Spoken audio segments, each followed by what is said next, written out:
Okay, we'll go ahead and get started if y'all are ready. We're live, so appreciate you guys being with us online. I appreciate all you being here.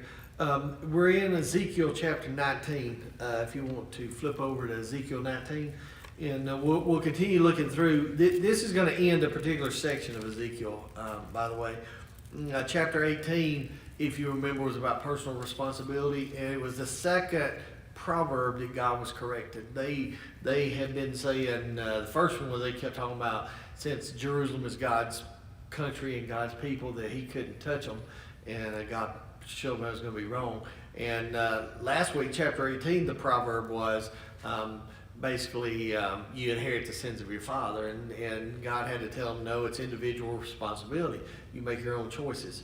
So now we're going to chapter 19. Chapter 19 is a prophecy, and the prophecy in chapter 19 has to do with the Davidic line of kings and the confusion that the exiles had. If you remember, all this is taking place. Ezekiel is prophesying about an invasion that's coming from the Babylonians, and when the Babylonians come, it's going to divide the Israelites into two different groups of people.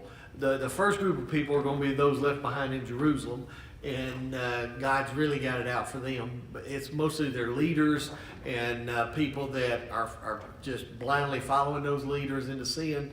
They've got idols set up in the temple, and first one thing and another, and God says, I'm going to judge you for that. The second group of people are in exile. They get taken out of Jerusalem, taken over to Babylon, so they're in Babylon. That's a group of people that include people like Daniel, Shadrach, Meshach, Abednego, some of those. So they're in exile in Babylon. And so Ezekiel's prophecy is primarily to those people in exile, and he's talking to them.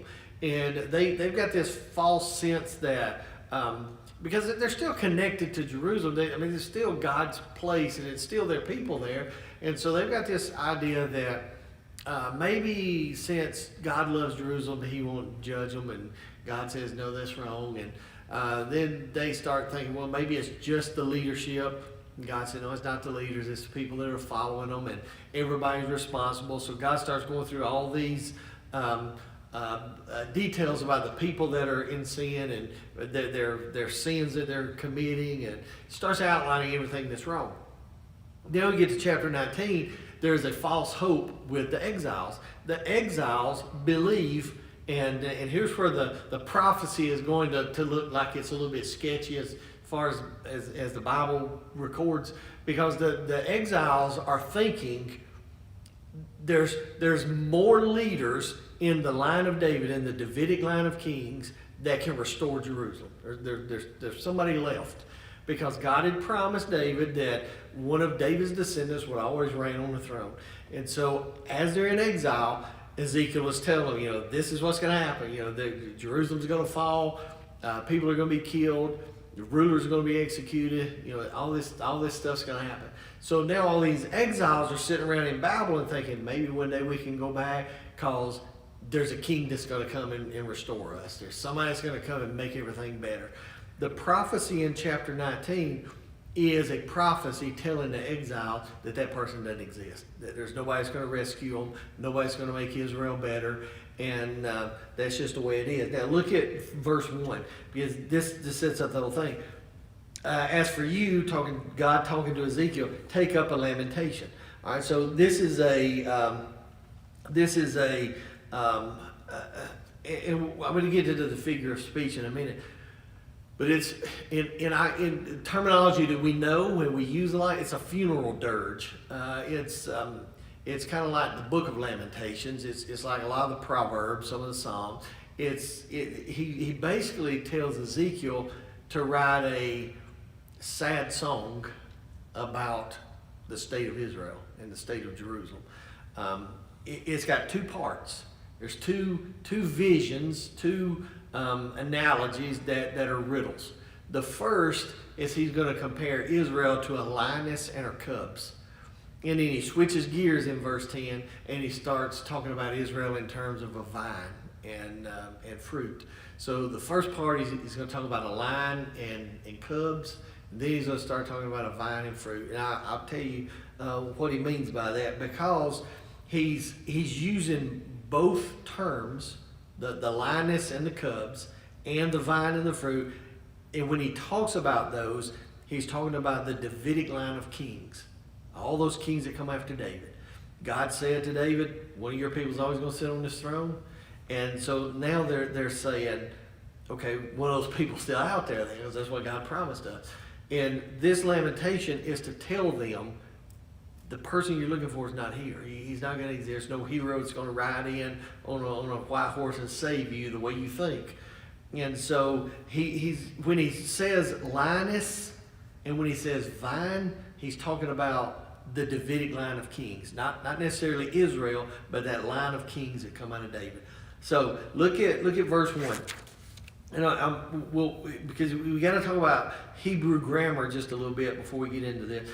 As for you, take up a lamentation for the princes of Israel and say, what was your mother, a lioness among lions? She lay down among young lions. She reared her cubs. Now, in Hebrew, a lamentation, it's a specific type of poetry, a specific type of song.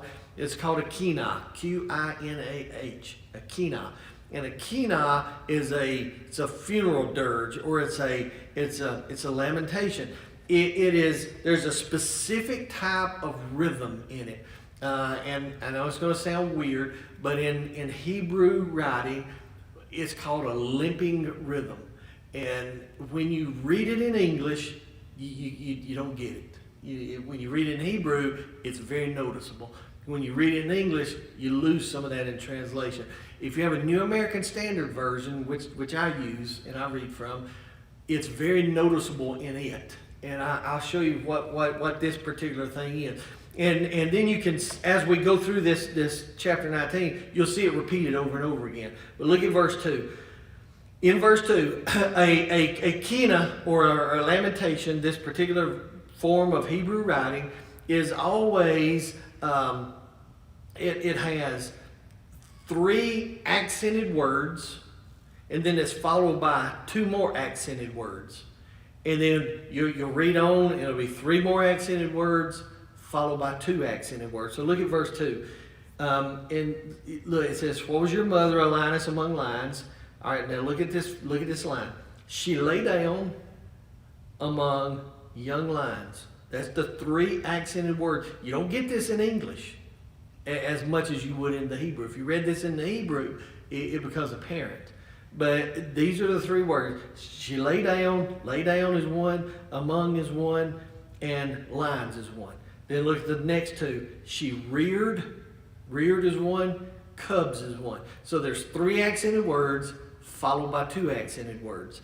Again, this is why English translations sometimes don't do the biblical text justice, because you can read this and it's just, there's nothing really special about it. You read it in Hebrew and it has a striking sound to it. It's almost meant to be sung. It's like a funeral song that we would sing. And when he says in verse 2, a lioness, that's the Davidic line of kings. Among lions, that's specific kings. So the lioness is going to give birth, the Davidic line is going to give birth to lions. Those lions are individual kings.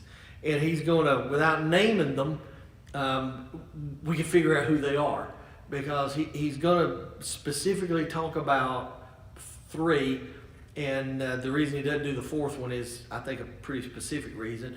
But you see what I mean? This is all we have, really, is because it's what we read is English, but it loses something in the translation. All right, that's verse 2. Now look at verse 2. Here's the meat on it. In verse 2, he like I say, he compares the former Davidic line of kings, all those kings. He compares them to a lioness. It's very common. The symbol of a lioness was used in the ancient Near East a lot to talk about kings and kingdoms. So when he says this to them, it's going to be a little bit more easily identifiable than it is to us, because we don't really use those terms. They would. And so when he talks about a lion or a lioness, they're gonna know what he's talking about. And the lioness, if you look again at verse 2, a lioness among lions. So the lioness, her main responsibility is to produce cubs. The Davidic line of kings, its main responsibility is to produce kings for Israel. That's why God had told him. So somebody from David's line is always going to rule over you. And so that's the implication here. Look at verses 3 and 4. Because now he's going to get specific. When she brought up one of her cubs, he became a lion. So he's identifying a king without identifying a king. And he says one of those lions, one of those kings of Israel, actually became a lion. And look at the description. He learned to tear his prey. He devoured men. Then nations heard about him. He was captured in their pit, and they brought him with hooks to the land of Egypt. So without knowing anything about who it is or any of that kind of stuff, you can see what he's talking about. One of the Davidic line of kings, one of those kings, became like a lion and tore his prey, became very violent. And then he was taken with hooks or snares and taken into battle. He's taken into captivity. So he says in this lamentation, he says this Davidic line of kings that came from David is supposed to produce good lines, good kings. And those good kings are supposed to follow in the footsteps of David, the original king in that line. He says one of the kings in the line, though, broke from what they were supposed to do, and they became like a lion and started tearing their prey. And when he says tearing their prey, he's talking about killing his own people. And he says that it's so much so then that he was taken into captivity. He got taken prisoner into Babylon. Now, if you look at the Davidic line of kings, there is good King Josiah. He was one of those that came along. He's a good king. He did everything right. He was one of those, like we talked about last week. His father Ahaz was an evil king. His granddaddy was a good king. And then we talked about individual responsibility and not passing on from father to son. So the granddaddy was evil. Was good. The daddy became evil. Then the son became good. So he didn't follow his evil daddy, but he became a good king. So start with Josiah. He's a good king of Israel. Josiah had 3 kids. One of them was named Jehoaz, one of them was named Jehoiakim, and one of them was Zedekiah. The only one of those that had a son that lasted long enough to become a king was Jehoiakim, and he had a son named Jehoiakim. All right, so we got Josiah at the top. He's one of the Davidic line of kings. He's a good king. He's doing everything right. And then Josiah gets killed, and we're going to talk about that in a minute specifically. And then, because Pharaoh Necho killed him, the Egyptian Pharaoh. And so when Josiah got killed, he's got 3 sons, Jehoaz, Jehoiakim, and Zedekiah. The first son, the oldest son, becomes king after him. And that kid is named Jehoaz. Now, Ezekiel is referring to him. Because if we get this chronology right here, Ezekiel wrote this in 592, 591 BC, which was during the reign of Zedekiah, the 3rd son. And so there's Josiah, then there's 3 sons. The first one takes over, and then look what it says about him. He became a lion. He learned to tear his prey. He devoured men. Then nations heard about him. His neighbors heard, neighboring nations. He was captured in their pit. They heard he was doing evil things, and so they captured him. They brought him with hooks to the land of Egypt. It describes King Jehoahaz. King Jehoahaz did evil in God's eyes by devouring people, his own people, killing them, and torturing his own folks. And you can read all about this if you want to flip over and see the biblical reference to it. It's 2 Kings chapter 23. And in 2 Kings chapter 23, it tells you the story of what this guy was doing. And he was killing his own people. Now, and really, if you read 2 Kings 23, his reign, he was only king for 3 months. He became king. He went crazy. His daddy was a good king. He became evil, started killing his own people. It lasted 3 months. His neighbors heard about what he was doing. They got fed up with it. They captured him, took him to Babylon. So that's the reference here. You don't know this in Ezekiel until you start putting the rest of the Bible with it. And when you start studying the rest of the Bible, it starts to make sense. Now, Pharaoh Necho killed Josiah, the good king, all these guys' daddy, and then he put Jehoahaz on the throne. So he's kind of like a puppet, for the Egyptian king. He was unmanageable. He was hard to deal with, and most historians believe that the Egyptian pharaoh who put him in power actually led the revolt to take him out of power. But that's what those two verses 3 and 4, is specifically talking about King Jehoahaz, the first son of good King Josiah. Then look at verse 5. Verse 5 and 9, we're going to get more specific. When she saw, as she waited, that her hope was lost, she took another of her cubs and made him a young lion. And he walked about among the lions. He became a young lion. He learned to tear his prey. He devoured men. He destroyed their fortified towers and laid waste their cities. And the land and its fullness were appalled because of the sound of his roaring.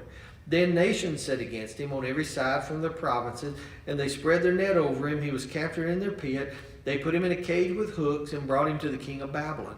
They brought him in hunting nets so that his voice would be heard no more on the mountains of Israel. So when the death of the first cub, Jehoahaz, when he died, then the Davidic line, the Davidic line of kings, put another cub in power, another king in power. And look what it says about him. He gained a lot of prestige. I mean, he had a powerful position among everybody else, but he devastated his own land again. He started killing his own people again. He started doing the same thing that his brother was doing. And so his neighbors this time, again, trapped him in a pit, in a cage, and took him into Babylon. This is King Jehoiakim. It's the second son of Josiah. So Josiah's the good godly king, the line, the good one in this line. And then Jehoahaz is a bad one. Last 3 months, he gets captured, taken to Babylon, probably by the Egyptian king that wanted him king in the first place. Then Jehoiakim takes over, and Jehoiakim starts doing the same thing. Jehoiakim, the son of the second son, the grandson of Josiah, doesn't get mentioned in this, because out of all these that are Josiah's family, Jehoiakim is the only one that doesn't get taken into Babylon. The rest of them get taken captive, get taken away. So basically what I'm trying to tell you is this little funeral song in chapter 19 is actually a history of a specific line of kings from about 592 to 591 BC or so. Because Ezekiel's writing this probably during the reign of Zedekiah.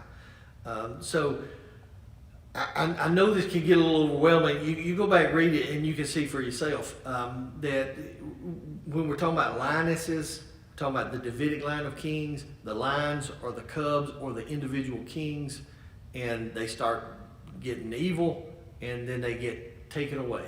All right. Now, verse 10, he's going to switch. We'll stop talking about lines and lionesses. Now he's going to start talking about vines and branches. Look at verse 10. Your mother was like a vine in your vineyard planted by the waters. It was fruitful and full of branches because of abundant waters. And it had strong branches for its scepters of rulers. And its height was raised above the clouds, so that it was seen in its height with the mass of its branches. But it was plucked up in fury, it was cast down to the ground, and the east wind dried up its fruit. Remember, anytime east is bad. So anytime it starts talking about east, especially in Ezekiel and Daniel and some of the, it's always talking about Babylon. So the east wind, it's not an east wind, it's a Babylonian army that's coming out of the east. So that's what he's talking about there.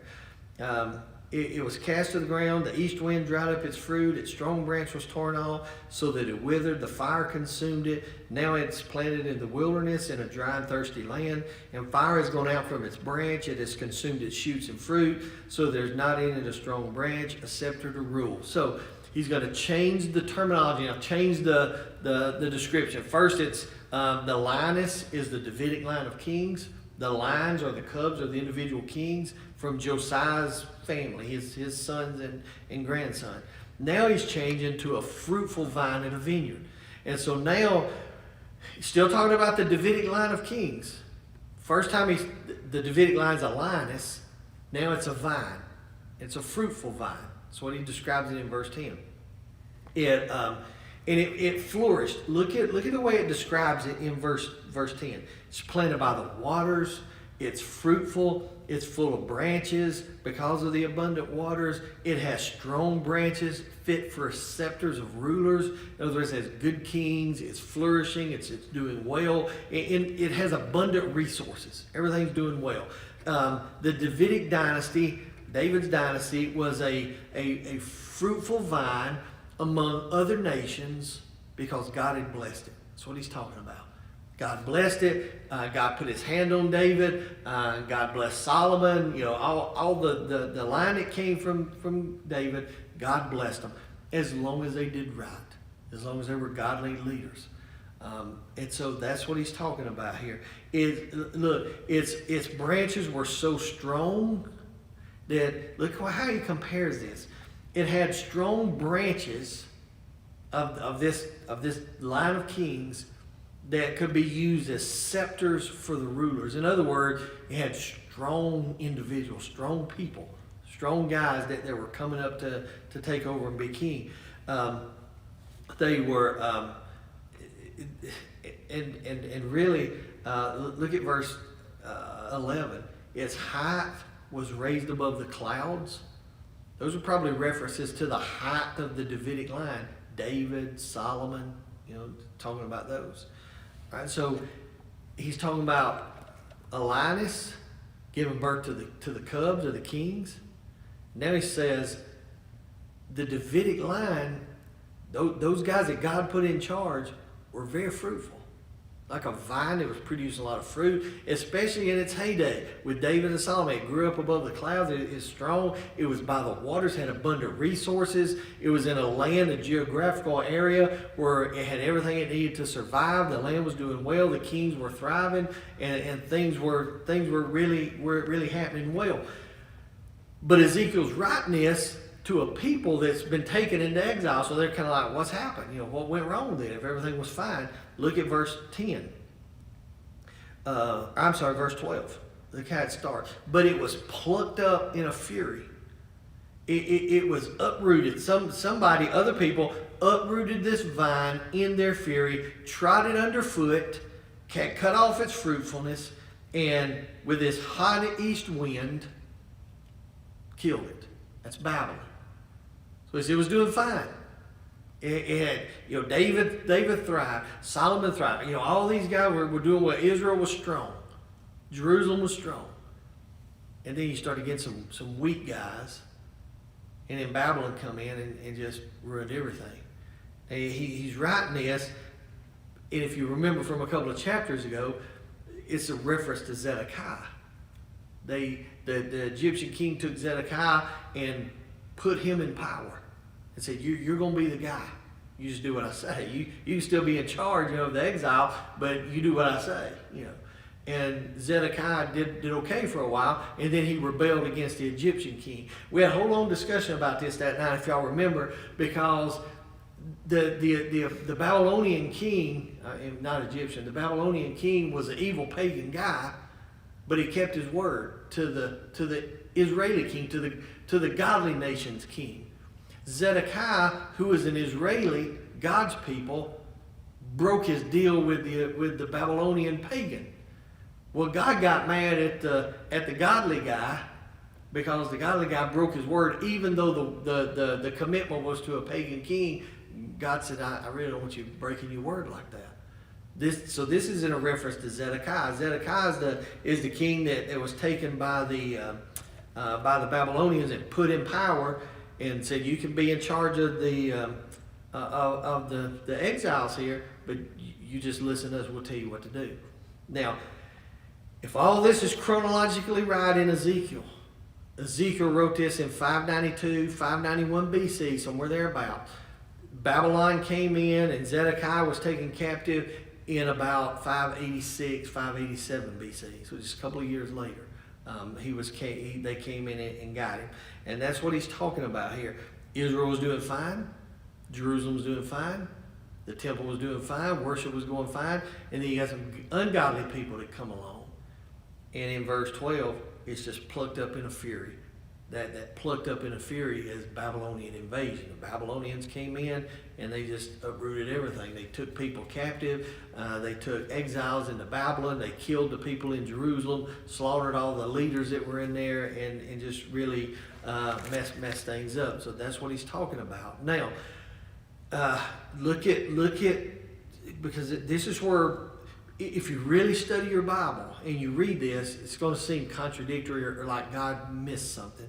Look what it says in verse 12. Its strong branch was torn off so that it withered. He's talking about the Davidic line, withered, gone. The fire consumed it. Now it's planted in the wilderness in a dry and thirsty land. The vine, the Davidic dynasty of kings, not Israel, not Jerusalem, but the Davidic line of kings, that Davidic dynasty, he says is gone. He says it's withered away, the fire consumed it. He said it burned up, and look how he says this, there's no more scepters to be found from it. In other words, no more kings. And God had already said a king from your line is always going to rule there. You're always going to have somebody there from the Davidic line.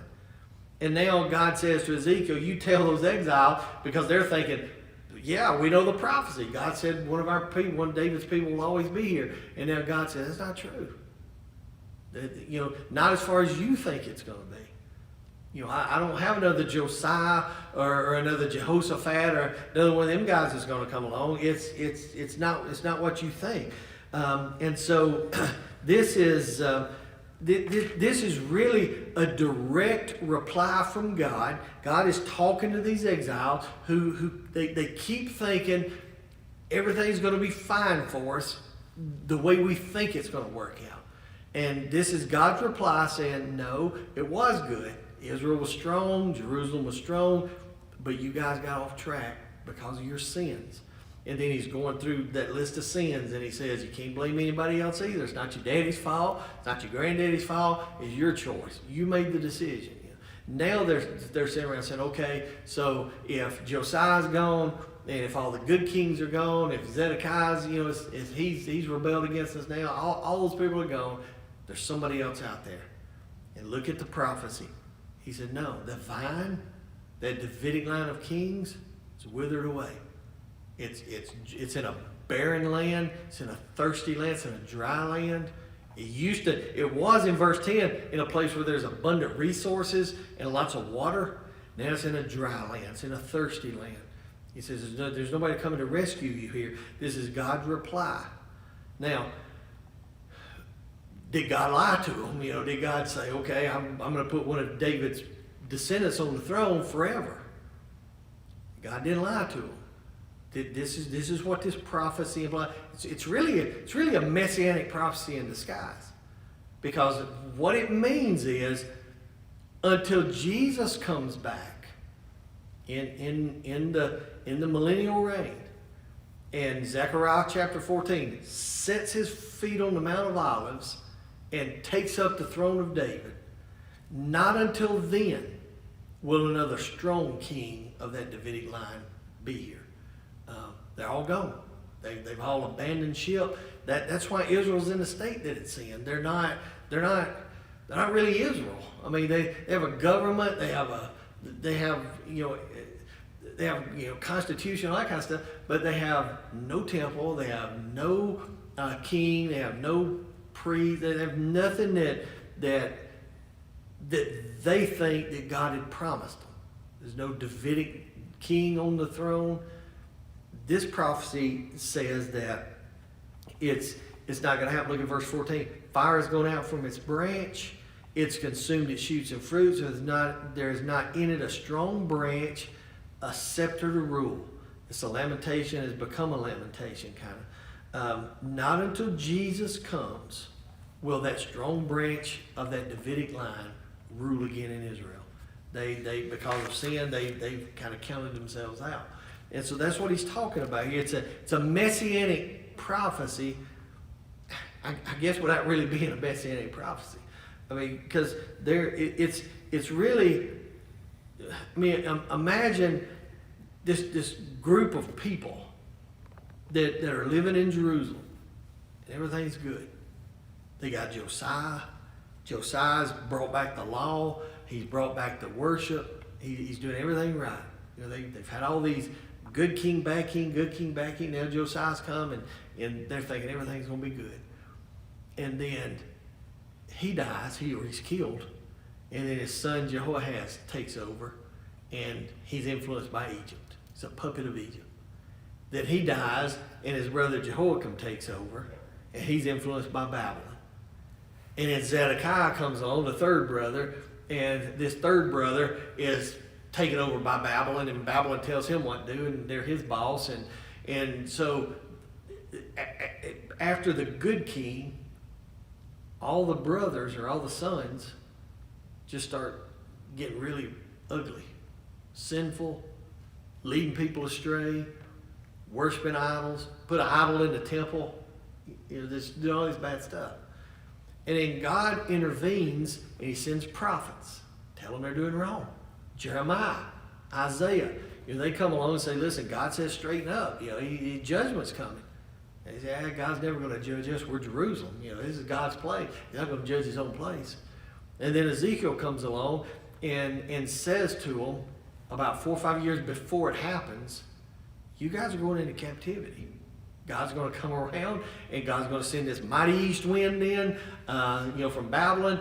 God's going to send this eagle in and pluck the tops of the cedar trees. You know, the lioness gives birth to these lions who start killing their own people. The vine withers away. It's plucked up, moved somewhere else. You know, talking about Zedekiah being controlled by Babylon. And God keeps saying, all this stuff's going to happen. And so now all this group of people, Daniel, Shadrach, Meshach, Abednego, and all their buddies are sitting over here in Babylon, and they're brainstorming, what do we do next? You know, how do we get out of this? And somebody says, hey, wait a minute. God promised that the Davidic line would always rule. So we don't have anything to worry about. Somebody's coming along and somebody's going to rescue it. You know, there's in our bunch or over in Jerusalem, there's somebody that God's going to raise up. We're not going to see it coming. It's just going to be a miracle. And all of a sudden we're going to look up one day and this new hero has emerged and he's going to beat back the Babylonians. We're going to be okay. And this is God's way of saying to them, I know what you're thinking, but that's not going to happen. And he says, this line of kings that I've promised you, it's going to be great and strong and wonderful. They're gone. Because of sin, they've dried up. They've withered away. The fire has consumed them. And so now you and I have the luxury of hindsight going back and looking at Jewish history, and we can see now that God was right. They don't have another strong king. There's not another strong king mentioned in Israel the rest of the New Testament. When we go through the rest of the Old Testament, go through the New Testament, it is not until we read about Jesus coming back in the millennium until we see that he's the next strong king of that line that's coming to rule. In the meantime, they're floundering. And they're trying to be like everybody else, you know, trying to put their own person in power, do their own thing. And God's not pleased with that. So that's basically what chapter 19 is. We're going to say it's a kina. It's a funeral song is what it is. And it's lamenting the fact, or it's being sorrowful over the fact that this line of kings is gone. You know, it's as far as the historical part of it, the human part of it, it's just gone. And now they're having to face up to this, that, you know, our help's got to come from somewhere else. You know, it's not what we thought it was going to be, kind of thing. Any questions or comments about that? Chapter 19.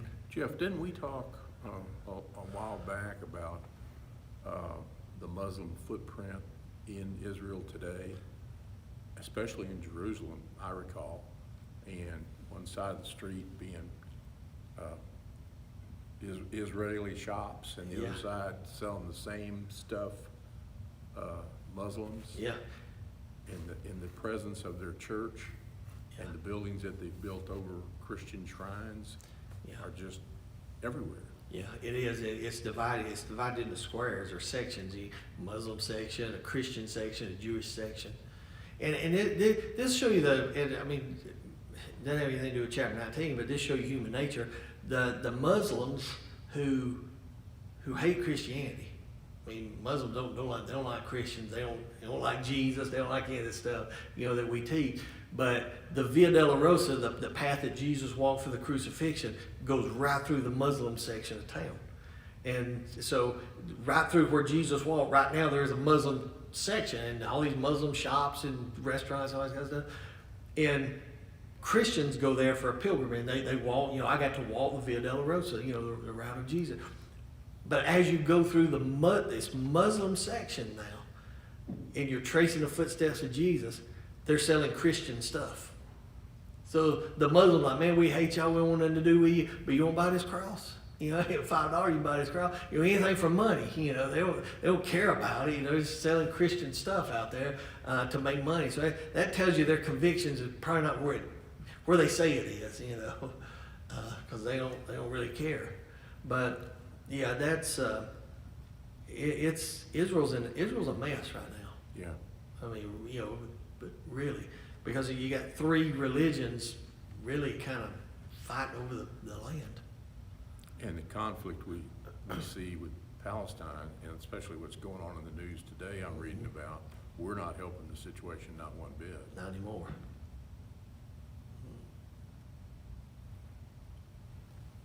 Anybody else? I appreciate y'all being here. I'm gonna log off from your online folks, and again, appreciate you being with us. Sunday morning at 10:15, 9 o'clock for life group, and Sunday night, 6 o'clock, we'll start back our evening service, and then you can be with us next Wednesday night at 6:30 as well. So thank you guys for joining us.